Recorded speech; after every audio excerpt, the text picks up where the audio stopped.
In this exercise demo, we're showing you a seated cable pec fly, okay?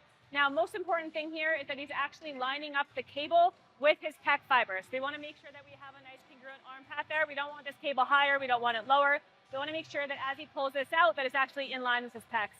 The second thing here is that we want to make sure that the seat is actually scooched far enough forward that he gets an actual stretch on his chest. If this seat is too far back, he's not going to be able to get into that lengthened range of motion, okay?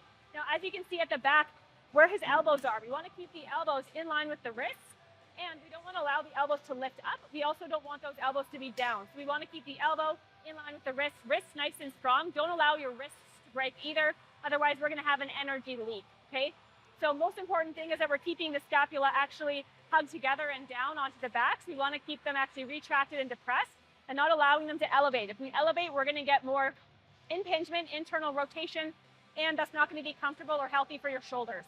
So from here, what he's going to do is he's actually going to press, not thinking about bringing the hands together. He's actually thinking about bringing the eyes of the elbow or the biceps together to touch, fully getting a fully shortened pec.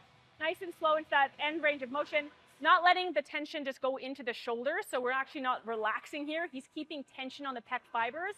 And then as he presses forward, fully shortened pec, hugging the eyes of the elbows together there. Wrists are staying nice and straight, slow and controlled, not using momentum, not swinging the torso or the body forward or letting the back lift away from the pad.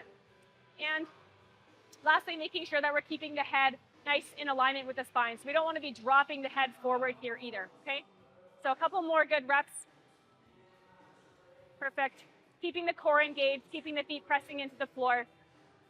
One more repetition here. Awesome.